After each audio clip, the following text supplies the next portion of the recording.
이 서열을 알고 구조를 알면 우리가 또 기능에 대해서도 여러 가지 실마리를 얻을 수가 있겠죠.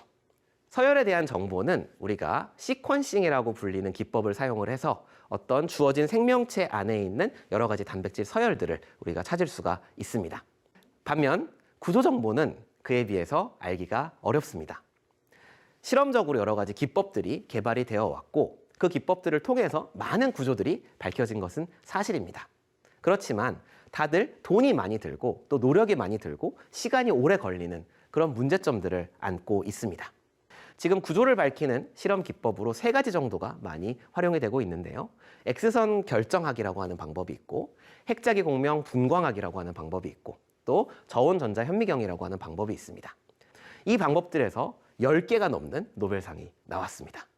이렇게 노벨상이 많이 나왔다는 것은 이 분야가 그만큼 어려운 분야다라는 것을 방증해주는 예라고 생각해 볼 수가 있습니다. 여전히 2025년 현재에도 이 구조를 밝히는 일은 쉽지 않은 일입니다. 그래서 이 시점에서 이제 사람들이 생각을 바꿔봅니다. 우리가 이 서열이 어떻게 접혀서 구조가 되는지에 대해서 어느 정도 이해를 하고 있으니까 그것을 컴퓨터를 사용을 해서 모델링을 해보면 어떨까? 이제 이런 생각을 해보게 됩니다. 그래서 세계 각지에서 여러 연구팀들이 방법들을 개발을 해나갑니다. 컴퓨터를 사용을 해서 이 구슬은 이 구슬이랑 친하고 이 구슬은 저 구슬이랑은 사이가 안 좋아. 그러면 얘네들 사이에는 요 정도의 힘으로 잡아당길 것 같아. 쟤네들 사이에는 요 정도의 힘으로 밀어낼 것 같아. 이런 것들을 다 집어넣고 계산을 통해서 컴퓨터의 자원을 사용을 해서 얘네들이 결과적으로 어떤 구조를 만들어낼 것인가, 어떤 구조를 만들어낼 때 안정한 구조를 만들어낼 것인가 이런 것을 예측하는 것이 되겠습니다. 그래서 90년대에 와서는 사람들이 이제 이걸 가지고 재미있는 대회를 열게 됩니다. CASP, CASP라고 부르는 그런 대회를 여는데요. 전 세계에 있는 이 단백질 구조를 예측하는 사람들이 같이 누가 더 잘하는지 자웅을 겨루는 그런 대회라고 할 수가 있겠습니다. 그래서 이 대회는 상금도 없고 상장을 주지도 않습니다. 하지만 여기에서 이제 1등을 하게 되면 이제 명예가 있는 거죠. 우리 분야에 있는 사람들 사이에서 당신이 독보적으로 1등을 했다. 이제 이런 이제 인정을 받을 수 있는 것이고 사실 그보다 더 중요한 목적은 이 대회를 통해서 서로 이제 배우는 그런 기회가 된다는 것입니다. 그래서 이 캐스프 대회가 어떻게 진행되는지를 간단하게 설명을 해드리겠습니다. 이 캐스프 대회의 주최 측에서는 아직 발표되지 않은 그러나 실험적으로는 구조를 얻어낸 그런 단백질들을 구합니다. 그리고 그 단백질의 서열 정보와 이제 구조 정보가 다 있는 상태에서 서열 정보를 이제 공고를 합니다.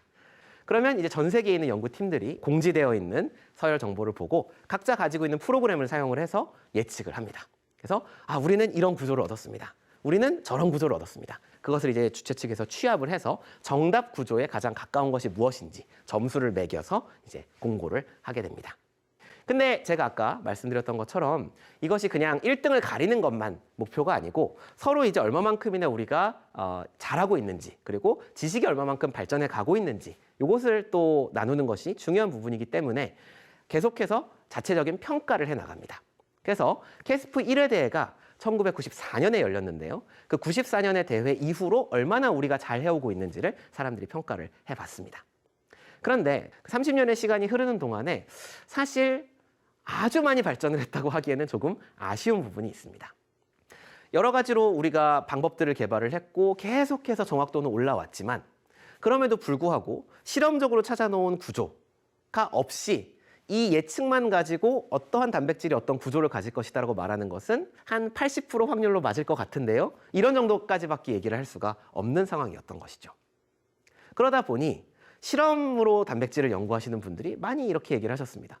너희들 그거 니들끼리만 하는 리그 아니냐? 그게 우리한테 무슨 소용이 있냐? 우리가 연구하려면 결국은 니들이 예측한 거는 쓸 수가 없어. 이런 식으로 이제 말을 듣게 되는 것입니다. 그래서 약간 찻잔 속의 태풍이랄까요? 그러니까 저희들끼리는 굉장히 재미있고 의미 있는 일을 하고 있다고 생각을 하지만 막상 생물학 쪽의 연구에 적용이 되고 의학 연구에 적용이 되기 위해서는 아직 정확도가 그렇게 높지 않은 상황이었던 것입니다.